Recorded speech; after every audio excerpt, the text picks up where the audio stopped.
राम राम किसान भाइयों, मैं नितिन फिर से हाजिर हूँ आपके अपने चैनल फर्टिलाइज़र एक्सपर्ट में। किसान भाइयों, आज हम बात करेंगे एनपीके फसल को बर्बाद कर देता है। क्या एनपीके को फसल के अंदर डालना चाहिए या फिर नहीं डालना चाहिए? तो ये किसान भाइयों एनपीके 12-32-16 खाद की बात नहीं हो रही है, ये बात हो रही है एनपीके 19-19-19, एनपीके 0-52-34 और एनपीके 0-0-50 के बारे में। मेरे पास लगभग 7 से लेकर 8 किसान भाइयों के कमेंट आए।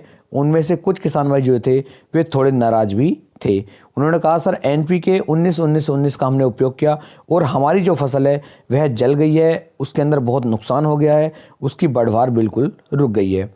कुछ किसान भाई एनपीके 0-0-50 के बारे में बताए थे कि हमारा भी बहुत ज़्यादा नुकसान हो चुका है। तो ये नुकसान क्यों हुआ है, ये हमारी फसल को बर्बाद क्यों कर रहा है, इसका स्प्रे हमें करना चाहिए या फिर नहीं? और तो अगर इनका नुकसान हुआ है तो नुकसान हुआ क्यों है?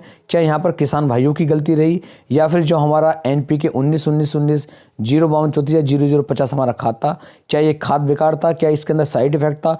तो क्या कुछ रहा इनके रीजन, क्या इनके कारण रहे? क्या इनकी डोज होनी चाहिए थी? क्या इनके अंदर पानी की मात्रा होनी चाहिए थी? सब कुछ मैं इस वीडियो में आपको बताने वाला हूं। तो वीडियो को आप अंत तक देखें, पूरा देखें, जिससे कि किसान भाइयों आगे चल के आपकी फसल के अंदर किसी भी तरह का कोई नुकसान देखने को ना मिल सके। क्योंकि थोड़ी बहुत गलती हम भी करते हैं और थोड़ी बहुत गलती खाद की भी होती है और उसके बाद किसान भाइयों हमें बहुत ज़्यादा नुकसान देखने को मिल जाता है। क्योंकि टोटल नुकसान जो होगा वो सिर्फ किसानों का होगा और किसी का कोई भी नुकसान देखने को नहीं मिलता है। तो किसान भाइयों इस वीडियो को अंत तक देखते रहें, बहुत ही बारीकी के साथ अच्छी जानकारी मैं आपको देने की कोशिश करूँगा। यदि वीडियो थोड़ी सी भी पसंद आए तो नीचे कमेंट सेक्शन में ज़रूर बताइएगा कि वीडियो के अंदर आपको सबसे अच्छा क्या लगा। तो चलिए शुरू कर लेते हैं। यदि अभी तक आपने चैनल को सब्सक्राइब नहीं किया है तो चैनल को सब्सक्राइब करें, जिससे कि आने वाली वीडियो की नोटिफिकेशन आप सभी प्यारे किसान भाइयों को मिल सके। किसान भाइयों यहाँ पर जो हमारा एनपीके 19-19-19 है, इसके अंदर नाइट्रोजन 19, फास्फोरस 19 और पोटास की मात्रा 19% दी गई होती है। इसका जो उपयोग ज़्यादातर किसान भाई करते हैं वो जो हमारे शुरुआती दिन होते हैं, लगभग 30 से लेके 45 दिन की अवस्था जब हमारी फसल की होती है, उस समय पर एनपीके 19-19-19 का उपयोग किया जाता है। बात की जाए 0-52-34 की, तो इसका जो स्प्रे हमें करना होता है वो लगभग जब हमारी फसल 65 से लेकर 70 दिन 80 दिन के आसपास की होती है, उस समय पर हमें एनपीके 0-52-34 का उपयोग करना चाहिए।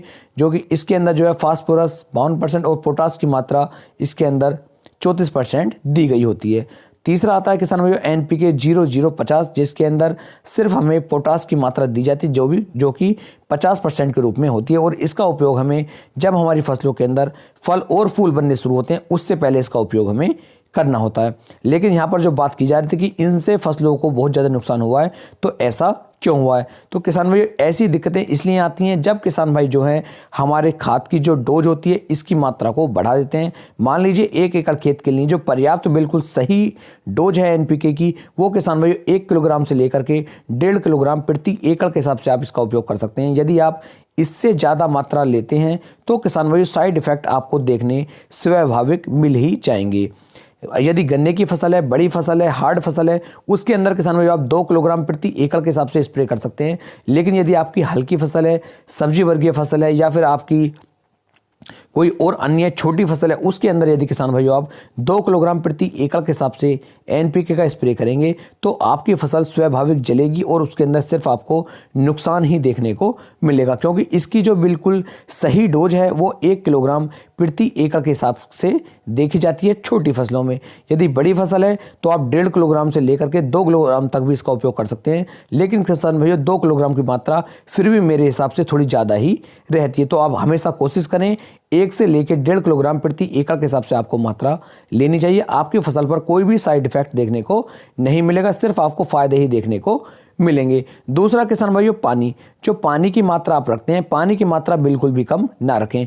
जिन किसान भाइयों की ये फसलें जली हैं या नुकसान हुआ है, उन किसान भाइयों ने सिर्फ एक यही गलती की है कि तो एक तो उन्होंने खाद की मात्रा ज़्यादा ली है और दूसरा किसान भाइयों पानी की मात्रा उन्होंने थोड़ी सी कम कर दी। तो ये दोनों ही दिक्कतें हो चुकी हैं, उधर मात्रा बढ़ चुकी है और इधर पानी की डोज कम हो चुकी है। तो इस वजह से फसल जो है हमारी जल गई है और उससे किसान भाइयों को नुकसान देखने को मिला है। तो 1 एकड़ खेत के लिए यदि मैं एनपीके के अंदर पानी की मात्रा की बात करूं तो 200 लीटर से लेकर के 180 लीटर, यानी कि 180 से लेकर 200 लीटर पानी की आवश्यकता आपको पड़ती है। इससे कम मात्रा बिल्कुल भी पानी की ना लें। यदि आप इस तरीके से चलेंगे और आपका जो खाद है वो एक्सपायर नहीं है, बिल्कुल वो उसकी जो मैन्युफैक्चरिंग है अभी बिल्कुल सही है, यानी कि एक्सपायर वो खाद अभी तक नहीं हुआ है, तब आपको कोई भी दिक्कत कोई भी नुकसान देखने को नहीं मिलेगा।